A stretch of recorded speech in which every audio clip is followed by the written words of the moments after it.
चार सदालिया चलते हैं जहां शहबाज शरीफ मीडिया से गुफ्तगू कर रहे हैं। मैदान में निकली और उन्होंने पूरे पाकिस्तान में अपनी समझबूझ और दिलेरी का सिक्का जमाया और फिर 1977 में KPK की वो पहली खातून डायरेक्ट वोट से असेंबली में, सूबाई असेंबली में मुंतखब हुई और इस तरह उन्होंने सियासी मैदान में ख़वातीन को उन्होंने प्रमोट किया कि वो डायरेक्ट वोट से आएँ और ख़वातीन इस मुल्क की सियासत में अपनी भरपूर कंट्रीब्यूशन करें। तो ये भी बेगम नसीम अली ख़ान साहब को बड़ा क्रेडिट जाता है और मैं समझता हूँ कि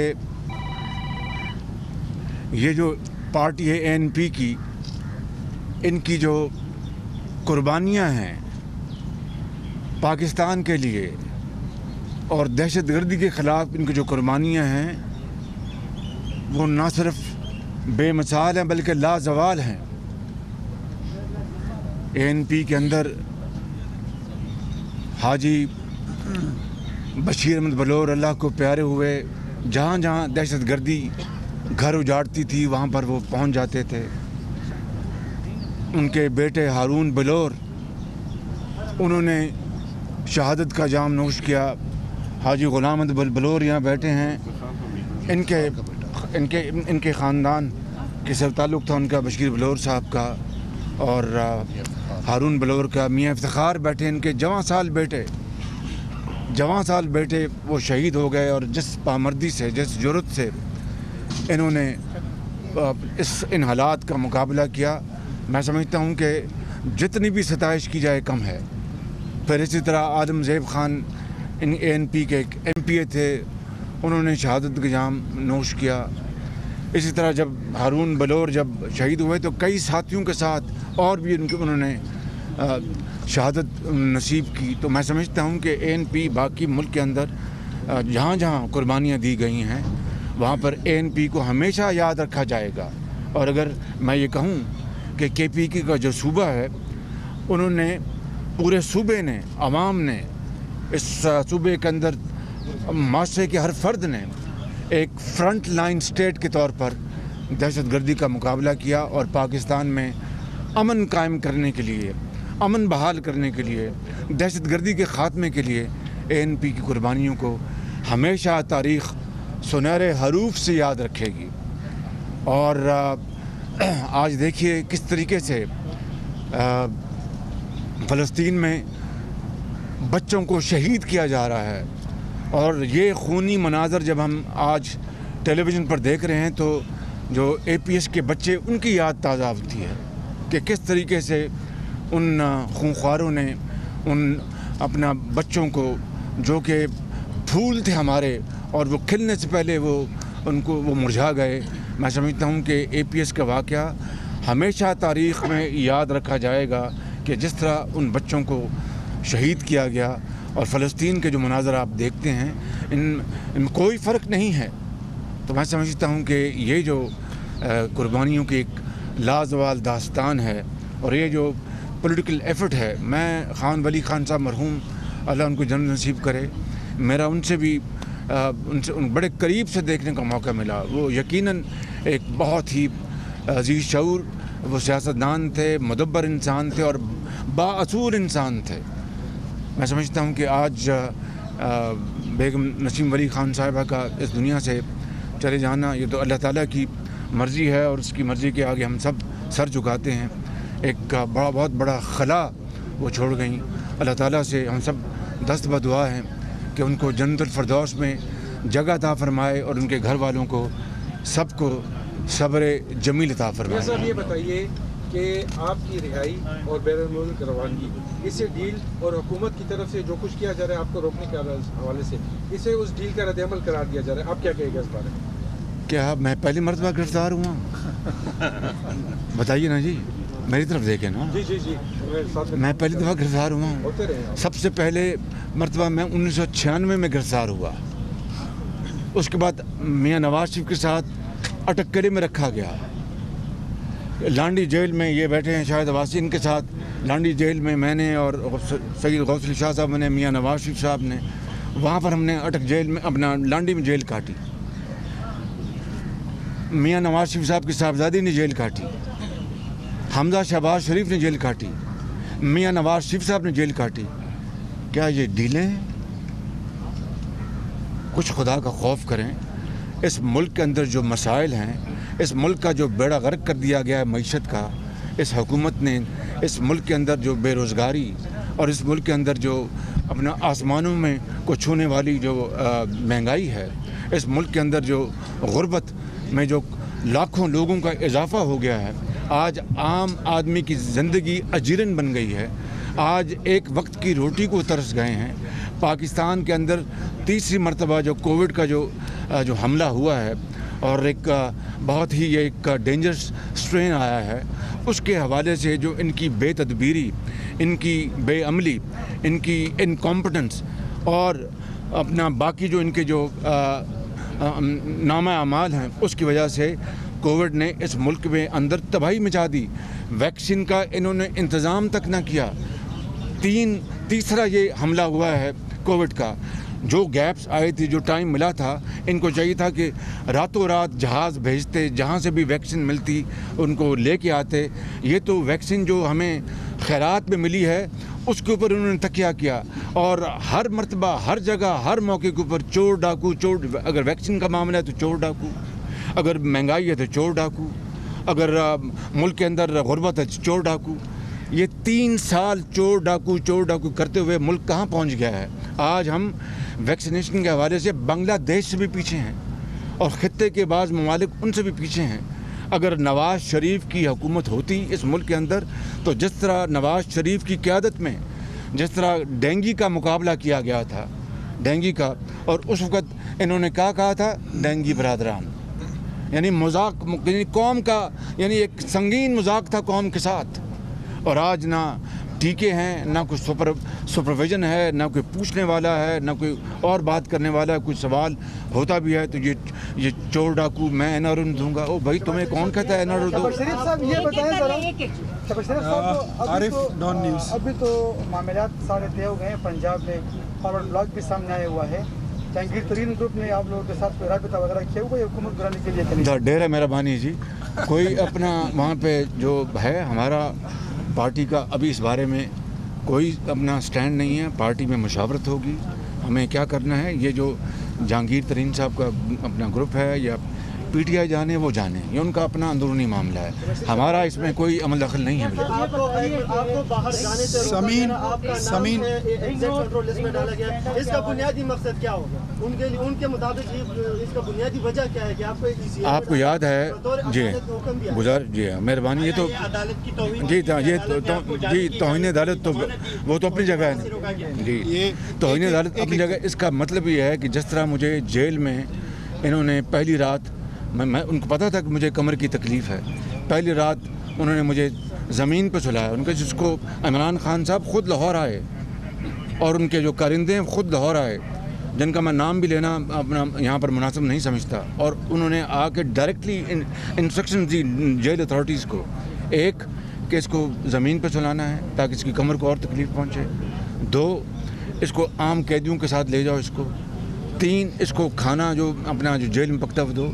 तो मेरे पास वो आए जेल के लोग, मैंने कहा भाई देखो, जो जेल के कवानीन हैं उनमें मौजूद है कि जो अंडर ट्रायल जो होते हैं प्रिजनर्स, उनको घर से खाना, दवाई, कपड़े का पूरा उसको इख्तियार है, कानून है, कानून। अगर आपने उसकी खिलाफ वर्जी करनी है तो मैं आपके ऊपर बोझ नहीं बनूंगा, मैं ज़मीन पे भी सो जाऊंगा और जेल का खाना भी खा लूँगा। फिर मुझे वो दहशत गर्दी की गाड़ी में लेके जाते थे, इसलिए कि ताकि मेरी कमर को और तकलीफ़ पहुँचे। ये कौम जान ले बात, मैंने उफ तक नहीं कि मैंने कहा अल्लाह ताला मेरा सहारा है, वही मालिक है। 1.5 महीना 2 महीना मुझे उसमें APC में लेके जाते रहे, और फिर उसके बाद अदालत ने, ट्रायल कोर्ट ने मुझे जब मौका दिया तो फिर मुझे वो दूसरी गाड़ी में ले गए। तो आप जो बात करेंगे, मैंने इलाज के लिए अपने चेकअप के लिए जाना था, मेरा टाइम डॉक्टर से हो गया हुआ था, मैं कैंसर सर्वाइव हूँ। ये बताइए कि रिंग रोड स्कैंडल के हवाले से कहा जा रहा है कि आपकी बहुत करीबी साथी शुक्रिया, मैं आपने बात करें जी शुक्रिया। बात यह है कि रिंग रोड जो स्कैंडल है उसके बारे में हमारी पार्टी ने में बड़े वजाहत के साथ इसके ऊपर बात को उठाया। मरीम औरंगज़ेब साहिबा ने, अतारट साहब ने, एहसन इकबाल ने, शाहिद वासी ने, आपको सब पता है। और वो स्कैंडल सामने आ चुका और किरदार सामने आ चुके। ये रिंग रोड मेरे ज़माने में 2016-17 में इसकी प्लानिंग हो चुकी थी। इसकी बाकायदा एक कागज़ात तैयार हो गए थे और जो उसको कहते हैं इन प्रिंसिपल इसको अप्रूव कर दिया गया था। डॉक्टर तौकीर जो हैं मेरे सेक्रेटरी रहे सारा साल। मैं आपके सामने अल्लाह ताला को गवाह बना कर कहता हूँ कि मैंने उस शख्स को इंतहाई ईमानदार पाया, इंतहाई अपना स्टूडियस पाया, ज़िम्मेदार पाया और मेहनती पाया। और अगर कोई डॉक्टर तौकीर की बात होती तो उस वक्त आती ना, वो ज़मीन मेरे ज़माने में आनी चाहिए था ना। फिर नंबर एक बात। नंबर दो बात यह है, भाई बात सुनने जरा, मैंने नंबर दो बात है कि ये जो एक्सटेंशन है इस मंसूबे में, वो please correct me if I am wrong, उस मंसूबे की एक्सटेंशन की प्राइम मिनिस्टर इमरान खान ने ख़ुद इजाज़त दी उसकी। वो मिनट्स मौजूद हैं। जो ओरिजिनल जो था उसका रिंग रोड का जो था प्रोजेक्ट, उसमें ये एक्सटेंशन शामिल नहीं थी। ये इमरान खान साहब ने ख़ुद दी है। और फिर टेलीविज़न वीडियो आप देखें जिसको वो डिफेंड करते नज़र आ रहे हैं कि यहाँ पर जो है जो ग्रीनरी वो ख़राब नहीं होगी, बिल्कुल ठीक रहेगा और इससे मिल जाएगा, ये कनेक्शन हो जाएगा। वो जो उनकी आदत है यू टर्न की, और फिर रातों रात यू टर्न लेते हैं। जब पॉइंट ये है कि ये इमरान खान साहब ने ख़ुद इजाज़त दी और फिर जब शोर मचा तो यू टर्न लेना शुरू कर दिया और जो किरदार जो सामने आ गए। सवाल ये पैदा होता है कि किस मैं इनके स्कैंडल की बात करूं। चीनी पहले एक्सपोर्ट की गई और अरबों रुपए चीनी के एक्सपोर्टर्स को सब्सिडी की शक्ल में, और रुपए और डॉलर की जो कदर है, जो उसकी जो रेट है उसका एक्सचेंज का, चूँकि रुपया गिर रहा था तेज़ी से, तो हर किलो चीनी एक्सपोर्ट करने से रुपयों में ज़्यादा मुनाफा हो रहा था। वो अरबों रुपए, पता नहीं आपने कैलकुलेट किया था, 40-50 अरब था। 40-50 अरब रुपए का, जिसको अंग्रेज़ी में कहते हैं विंड फॉल प्रॉफिट हुआ। फिर क्या हुआ? फिर चीनी इंपोर्ट करना। वाह वाह वाह वाह। पहले एक्सपोर्ट करो और अरबों रुपए बनाओ, लोगों के जेबों में जाएँ, गरीब आदमी को गरीब मारी करो, और फिर इंपोर्ट करो और लाखों नहीं यानी मिलियंस ऑफ डॉलर्स के आप फॉरेन एक्सचेंज उसकी आप चीनी इंपोर्ट कर रहे हैं। और फिर उसका देखिए कि 110 रुपये पे चीनी की कीमत पहुंच गई, लाइनें लगी हैं।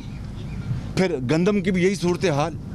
दवाई के जो स्कैंडल्स हैं उसकी सूरत हाल देखें। फिर ये अपना जो वैक्सीनेशन के ऊपर जो कीमतें जो की गई और महंगी कीमतें लगाएंगी वो देखें। यानी किस स्कैंडल की मैं बात करूं। आप मुझे बताएं कि मियां नवाज शरीफ के दौर में 4 बने अपना ये आपके पब्लिक ट्रांसपोर्ट मेट्रो, लाहौर, पिंडी, इस्लामाबाद, मुल्तान और लाइन। क्या एक दहले की कोई करप्शन को साबित कर सका? 3 साल अभी तक इमरान खान को कोविड का या गुर्बत का या महंगाई का कोई उसको एहसास नहीं। अभी भी फाइलें मेरे ख़िलाफ़ ही देख रहा होगा, मियां नवाज शरीफ के ख़िलाफ़ ही देख रहा हो कि और चीज़ मैं इनके ख़िलाफ़ निकालूँ। एक दहली की करप्शन साबित नहीं हो सकी। ये BRT पेशावर देखिए, 126 अरब रुपए की यहाँ पर करप्शन हुई और बसें चली नहीं, बसें जलीं। और फिर आजकल क्या हाल है मुझे इसका इल्म नहीं है, अभी भी बसें चल रही हैं, जल रही हैं, खुदा जाने कभी। और फिर देखें एशियन बैंक का पैसा, और फिर कहा कि ये 30 अरब 40 अरब रुपए में लगेगा और 100 अरब से क्रॉस कर गया। हमारे जो ये तीनों जो मंसूबे हैं मेट्रो के और इनलाइन निकाल कर 100 अरब में बनते हैं। 75 किलोमीटर उनकी मुसाफत है, इसकी 26 किलोमीटर मुसाफत है। ये अकेला 126 अरब रुपये में इसका टीका लगा। हमारे अल्हम्दुलिल्लाह 100 अरब में 75 किलोमीटर के बने। तो ये नवाज शरीफ की क़यादत। फिर आप देखें कि कंसेंसस के साथ CPEC को चलाया, कंसेंसस के साथ गवादर पोर्ट, इधर नॉर्दर्न एरियाज़ में और जो मोटरवेज़ बनी, ये कोई मामूली काम है। फिर बिजली के मंसूबे कितनी ढड़ाई के साथ झूठ बोलते हैं कि महंगे बिजली के मंसूबे, ये LNG के जो मंसूबे हैं, मैं आपको इंतहाई ज़िम्मेदारी से अर्ज़ कर रहा हूँ कि पाकिस्तान में और दुनिया में सस्ते तरीन और सबसे मॉडर्न टेक्नोलॉजी कि ये मंसूबे लगे, 5000 मेगावाट के मंसूबे लगे, इतनी बरक रफ्तारी से कि दुनिया में इसकी दूसरी मिसाल नहीं है। तो मैं ये कह रहा हूँ कि ये हम सबको अपने खुदा का खौफ हमें होना चाहिए। ये झूठ बोलते हैं दिन रात, चोर डाकू के अलावा इनको दूसरी बात नहीं आती। आज मुल्क कहाँ पहुँच गया, हमारे खत्ते में दूसरे छोटे ममालिक जो बौने मुल्क हैं वो हमसे आगे चले गए। तो ये मैं समझता हूँ कि पाकिस्तान की तारीख में इससे बदतरीन कोई हुकूमत ना आई और खुदा करे दोबारा ना आए। नहीं, आपका सवाल हो गया ना जी।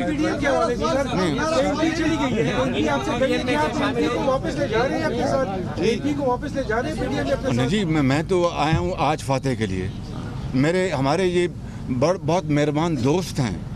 हमें अपना एक यकीन करें कि मियाँ नवाज शरीफ साहब का मरहूम खान वली खान साहब बहुत एक ताल्लुक़ था बड़ा मोहब्बत का। वो बहुत मोहब्बत से पेश आते थे मियाँ साहब से जी। आज़म जो हमारे दोस्त, वो मेरे भी दोस्त थे, आज़म खान हूती, वो अल्लाह को प्यारे हो गए, उनसे बड़ा ताल्लुक़ था। इनसे बड़ा हैदर हूती साहब, इनसे मियाँ इफ्तिखार बैठे हैं, ये हाजी बलोर साहब बैठे हैं, बड़ा इनसे ताल्लुक़ है इनसे हमारा। आज सिर्फ यहाँ पर फातह के लिए आए हूँ। सियासी बात मैंने इनसे करनी है, वो करूँगा जब वो सियासी मौका आएगा तो मैं बताऊँगा। शुक्रिया बहुत। पाकिस्तान मुस्लिम लीग नून के पार्टी सदर और कायदे हिज़्ब इख्तिलाफ शहबाज शरीफ ANP रहनुमा बेगम नसीम वली खान की वफ़ात पर 4 सदा वली बाग में ताज़ियत के बाद मीडिया से गुफ्तगू कर रहे थे।